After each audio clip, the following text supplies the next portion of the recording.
자, 오늘은 다니엘서 강의 13번째 시간입니다. 진리의 사람으로 거듭나기라는 제목으로 다니엘서 10장 1절에서 9절까지의 말씀 함께 은혜 나누도록 하겠습니다.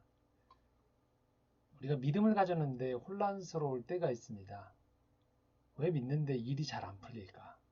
왜 더 어려워졌지? 라는 생각이 들 때죠. 하나님은 분명 우리를 복주기를 원하십니다. 창조의 원리에 따라서 부지런히 일을 하고 친절과 사랑으로 사람들을 섬길 때에 꼭 커다란 성공과 부는 아닐지언정 자기 몫의 삶을 살아가는데 필요한 만큼의 은혜는 주십니다. 그럼에도 이런 전망들이 어긋날 때가 있어요. 너무 어렵고 고된 삶의 연속일 때가 있다는 말이죠. 오늘은 모든 상황을 설명할 수 없지만 그런 때 중에 중요한 원리 한 가지를 저희가 살펴보려고 합니다. 바로 우리가 진리의 사람으로 거듭날 때에 어려움이 닥쳐올 수 있다는 것이죠. 하나님께서 우리를 새로운 자리 또는 새로운 현실에 마주치게 하실 때가 있습니다. 그때 이전의 경험과 지식으로는 이것을 다 담아낼 수 없어서 고통스러울 때가 있어요. 단순히 어려운 정도가 아니고 극도의 한계에 치달을 때가 있다는 말입니다. 그런데 그 과정 너머에서는요, 우리를 기다리고 있는 새로운 지평이 있다는 겁니다. 인생의 새로운 국면이 펼쳐질 때 분명 그 뒤에는 좋은 것이 기다리고 있다는 것을 어렴풋이 알고 있지만 그것을 직접 맞이해야 되는 당사자는 이전에 가지고 있었던 생각이나 습관, 때로는 그늘, 또 죄와 같은 벗어버려야 되는 그 과정들 때문에 껍질을 깨고 나오는 것처럼 고통스러울 수 있습니다. 여러분 주변에 존경스러운 어른들, 또 어떤 분야에 있어서 높은 경지에 다다른 분들을 만나서 대화를 해보십시오. 그분들은 이 고통의 시간이 누구에게나 다 있었고요. 이 고통의 시간 너머에서 다음 단계의 눈이 열렸다라는 고백을 들으실 수 있을 겁니다. 우리는 지금 다니엘의 기도와 환상 장면을 봅니다. 사실 오늘 장면만 보면 도저히 이해가 안 됩니다. 이방 땅에 와서 믿음을 지키는 청년에게 주어진 신앙적 체험치고는 그렇게 행복해 보이지 않는 일이 벌어졌기 때문입니다. 1절에서 3절까지의 말씀 함께 보겠습니다. 바사왕 고레스 제3년에 한 일이 벨드사살이라 이름한 다니엘에게 나타났는데 그 일이 참되니 곧 큰 전쟁에 관한 것이라. 다니엘이 그 일을 분명히 알았고 그 완상을 깨달으니라. 그때 나 다니엘이 새 이래 동안을 슬퍼하며 새 이래가 차기까지 좋은 떡을 먹지 아니하며 고기와 포도주를 입에 대지 아니하며 또 기름을 바르지 아니하니라. 환상 하나를 봤는데요. 큰 전쟁에 관한 것입니다. 환상의 내용을 모르는 게 아니고 깨달았다고 얘기해요. 몰라서가 아니라 알기 때문에 고통이 찾아옵니다. 2절에 새 이래. 지난주에는 이 이래는 7년이라고 했는데 이번 본문에서의 이래는 7일입니다. 새 이래 동안은 슬퍼했다. 21일 동안 슬퍼한 거죠. 3절에 좋은 떡을 먹지 않고 고기와 포도주를 입에 대지 않고 기름을 바르지 않았다는 것은 1장에 나와 있었던 왕의 진미를 먹지 않아서 구별되게 살겠다라는 결심과는 다른 차원에서의 의미입니다. 슬픔이 가득했기 때문에 음식을 대지 못하는 거예요. 여기서 우리는 평소에 우리가 가지고 있던 신앙의 고정관념 하나가 교정될 필요가 있다는 걸 알 수 있습니다. 우리가 보통 하나님의 뜻을 분별할 때 마음에 평안이 찾아오면 그것이 하나님의 뜻이다라고 이야기하는 경우들이 종종 있죠. 대체로 그 이야기들은 맞습니다. 하지만 꼭 맞지는 않을 수 있다는 거예요. 때로는 불편해지고 때로는 슬픔을 감수해야 될 때가 있다는 거예요. 하나님은 우리가 잘못된 것을 고치실 때, 단련이 필요할 때 평안이 아닌 그의 자녀들이 혼돈, 슬픔, 어둠의 시간을 지나도록 허락해 주십니다. 다니엘은 지금 한 개인이 감당하기 힘든 그러나 감당해야 하는 환상을 보게 됩니다.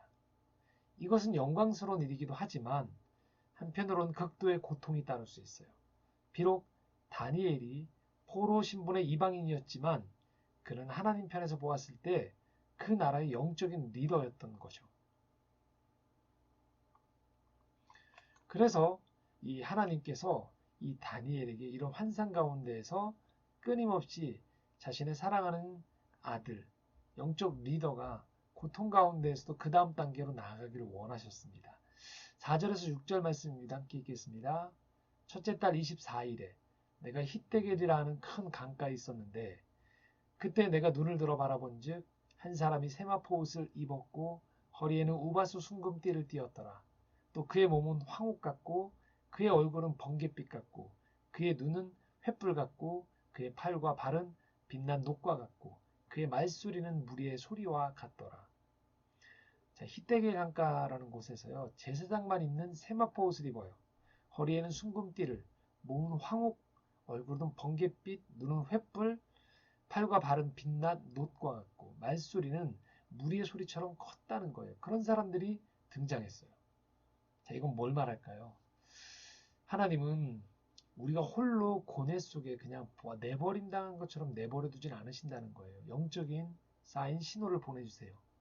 다른 세계 속에 있는 천사와 같은 영적인 존재를 보여주시는 거죠. 하나님은 그의 자녀들이 세상의 고통스러운 현실을 경험하거나 하나님의 뜻을 알아가는 가운데 진리의 사람으로 거듭날 때 찾아오는 어려움을 겪게나 하시지만 방치하지는 않으신다는 거예요. 어려움 속에서도 우리에게는 영적인 위안이 있습니다. 그런데 어떤 면에서 보면 세상 사는 데는요. 하나님이 주시는 이런 도움이 하나도 위로가 안 될 수도 있어요. 그러나 세상은 이렇게 하나님의 마음을 깨닫는 사람들의 고통과 연단의 시간을 통해서 뜻이 하늘에서 이루어진 것처럼 땅에서도 이루어지는 현실을 만나게 되는 겁니다. 그래서 우리는 하나님의 나라의 통치를 어느 한 측면으로만 또 이렇게 돼야 된다라고 함부로 내가 규정 지으면 안 된다는 거예요. 기독교 신앙을 윤리적인 면으로만 본다든지 자기계발적인 면으로만 본다든지 심리적인 면으로만 깔끔하게 정리할 수 없다라는 거예요. 물론 우리 모두가 이런 환상을 볼 필요도 없고 볼 수도 없습니다. 그러나 우리는 하나님께서 다니엘처럼 필요한 경우에는 우리를 넓고 깊고 신비한 영적인 세계로 초대할 수 있다는 것을 알아야 합니다. 자, 그렇다면 다니엘에게만 왜 이 환상이 보였을까요? 그것은 다니엘이 감당할 만하였기 때문입니다. 7절 말씀 한번 같이 볼까요?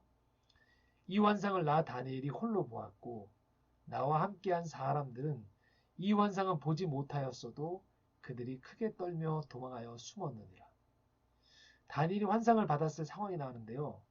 다니엘 외에 다른 사람들은 이상한 낌새가 보이자 크게 떨면서 도망하여 숨었다라고 나옵니다.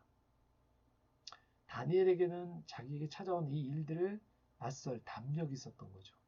자신은 불편하지만 필요한 삶의 영역에 맞설 수 있는 용기가 다니엘에게는 있었습니다. 우리는 종종 이런 얘기를 해요. 그런 환경이 주어지면 나라도 하겠다. 하지만 정작 위기의 순간에 누구나 도망가고 싶은 순간에 그 자리를 의연하게 지키는 사람은 드뭅니다. 유익은 맛보지만 고난은 피하는 거죠. 이처럼 우리가 인생을 살다 보면 다니엘처럼 홀로의 시간이 찾아올 때가 있습니다. 누구도 대신해 줄 수 없는 오로지 혼자서 직면해야 되는 때가 있습니다. 쉬울까요? 그렇지 않죠. 결코 쉽지 않습니다. 혹시 이 말씀을 듣는 가운데 계신 분들 중에 인생의 시간을 그렇게 보내고 계신 분이 계신가요? 지금이 그런 시기이신가요? 그렇다면 기억하십시오. 여러분은 혼자이지만 결코 혼자가 아닙니다. 하나님이 함께 하고 계십니다. 우리는 홀로일 때 약해집니다. 그러나 하나님은 그 홀로의 시간 속에 찾아와서 우리와 함께 하신다는 것이죠. 8절부터 9절 함께 읽겠습니다. 그러므로 나만 홀로 있어서 이 큰 환상을 볼 때 내 몸에 힘이 빠졌고 나의 아름다운 빛이 변하여 썩은 듯하였고 나의 힘이 다 없어졌으나 내가 그의 음성을 들었는데 그의 음성을 들을 때 내가 얼굴을 땅에 대고 깊이 잠들었습니다. 다니엘은 지금 환상을 보고 육신의 힘이 빠져버렸습니다. 그리고 그는 얼굴을 땅에 대고 깊이 잠들어 버렸습니다. 그러나 여기에 그의 음성, 곧 하나님이 보내신 음성이 찾아왔다는 것을 주목해야 됩니다. 이 음성은 하나님이 보내신 음성이에요. 하나님은 홀로 하나님의 길을 걷는 사람들에게 친밀한 음성을 들려주십니다. 문제가 단번에 해결되는 건 아닙니다. 그러나 하나님의 음성을 듣는다는 것은 인생의 새로운 시기로 들어선다는 것을 의미합니다. 다니엘의 깊은 잠을 하나님은 헤아려 주셨습니다. 그 위로 속에 다니엘은 더 영적인 사람으로 거듭나게 되는 것이죠. 우리는 성경에서 이런 사람을 또 한 명 잘 알고 있습니다. 사도 바울입니다. 사도행전 9장 1절에서 9절 이렇게 사도 바울의 모습을 묘사하고 있습니다. 함께 읽겠습니다. 사울이 주의 제자들에 대하여 여전히 위협과 살기가 등등하여 대제사장에게 가서 다메섹 여러 회당에 가져갈 국문을 청하니 이는 만일 그 도를 따르는 사람을 만나면 남녀를 막론하고 결박하여 예루살렘으로 잡아오려 함이라. 사울이 길을 가다가 다메섹에 가까이 이르더니 호련히 하늘로부터 빛이 그를 둘러 비추는지라. 땅에 엎드러져 들음에 소리가 있어 이르시되 사울아 사울아 내가 어찌하여 나를 박해하느냐 하시거늘 대답하되 주여 누구시니이까. 이르시되 나는 내가 박해하는 예수라. 너는 일어나 시내로 들어가라. 내가 행할 것을 내게 이를 자가 있느니라 하시니 같이 가던 사람들은 소리만 듣고 아무도 보지 못하여 말을 못하고 서 있더라. 사울이 땅에서 일어나 눈은 떴으나 아무것도 보지 못하고 사람의 손에 끌려 다메섹으로 들어가서 사흘 동안 보지 못하고 먹지도 마시지도 아니하니라. 회심 전의 사울입니다. 본래 그는 눈에 살기가 가득하고 예수 믿는 사람들을 다 잡아서 감옥에 넣을 정도로 활동력이 있었던 사람입니다. 혈기가 왕성했습니다. 그랬던 그가 다메섹 가는 길에서 예수 그리스도를 만납니다. 그리고 변하는 거죠. 이제 이 본문 이후에 바울은 이전과는 전혀 다른 사람으로 변합니다. 하지만 이 본문에서 우리는 9절을 주목해야 됩니다. 그에게 고난이 기다리고 있습니다. 9절 이렇게 말씀합니다. 사흘 동안 보지 못하고 먹지도 마시지도 않았다. 죽을 수도 있는 상황인 겁니다. 우린 지금 성경 끝까지를 다 알고 있기 때문에 바울이 이 과정을 통과하면 좋은 날이 올 것이란 걸 알고 있지만 막상 바울에게는 이 순간은 그가 이전까지 해왔던 모든 것들이 허물어지는 시간이었던 거예요. 그런데 이 삶을 통해서 이 시간을 통해서 바울은 영적으로 새롭게 거듭납니다. 이제 영원한 천국을 소유하면서 더는 육신의 안락과 민족이라는 울타리에 안주하는 사람이 아닌 열방을 향한 하나님의 사람이 되는 거죠. 그런데 그 한가운데에는 사흘 동안 보지도 먹지도 마시지도 않았던 고난의 시간이 그를 기다리고 있었던 것이죠. 하나님은 우리를 거듭남의 길로 부르십니다. 이 길은 분명 많은 사람을 구원하고 축복을 줄 것입니다. 그러나 그 과정에서 외로움, 홀로 있음의 시간이 우리를 기다릴 수 있습니다. 두려워하지 마십시오. 하나님은 이 과정을 통하여 우리를 다른 사람으로 바꾸어 가십니다. 또 한 사람 소개하고자 합니다. 요나라는 선지자예요. 자기 민족만 바라보던 그 선지자가 불순종하다가 큰 물고기 뱃속에 들어가서 3일 동안 있죠. 암흑을 경험합니다. 요나서 2장 4절에서 7절 함께 읽겠습니다. 내가 말하기를 내가 주의 목전에서 쫓겨났을지라도 다시 주의 성전을 바라보겠나이다 하였나이다. 물이 나를 영혼까지 둘러싸우며 기품이 나를 에워싸고 바다 풀이 내 머리를 감쌌나이다. 내가 산의 뿌리까지 내려가 싸우며 땅이 그 빗장으로 나를 오래도록 막았사오나 나의 하나님 여호와여 주께서 내 생명을 구덩이에서 건지셨나이다. 내 영혼이 내 속에서 피곤할 때에 내가 여호와를 생각하였더니 내 기도가 주께 이르러 싸우며 주의 성전에 미쳤나이다. 요나는 지금 자기 생각 위주로 모든 것들을 해 나아가다가 인생의 코너에 몰리게 됐죠. 물고기 뱃속에 사흘 동안 갇히게 된 겁니다. 그는 4절에 이렇게 표현합니다. 주의 목전에서 쫓겨났을지라도. 그런데 그는 다시 주의 성전을 바라보겠다고 말합니다. 7절도 이렇게 말합니다. 내 영혼이 내 속에서 피곤할 때 그런데 그는 그 속에서 주의 성전으로 그의 눈이 바뀌어지는 것을 경험합니다.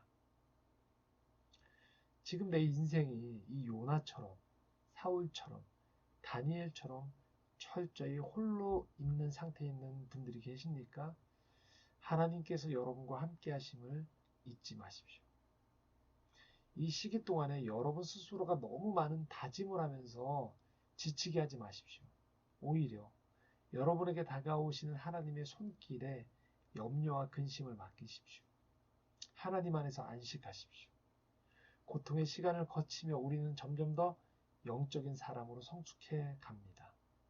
하나님이 불러주시는 길이라면 힘들어도 그 길은 축복의 길입니다. 홀로의 시간을 통해서 우리는 더 풍요로운 사람이 될 것입니다. 지혜로운 사람이 될 것입니다. 사랑의 사람이 될 것입니다. 그리고 우리를 통하여 부족하지만 사람들은 하나님의 구원을 만나게 될 것입니다. 홀로 인생의 길을 걸어간다 생각하는 우리 모두에게 위로와 평강이 함께 하시기를 기원합니다. 함께 기도드리겠습니다.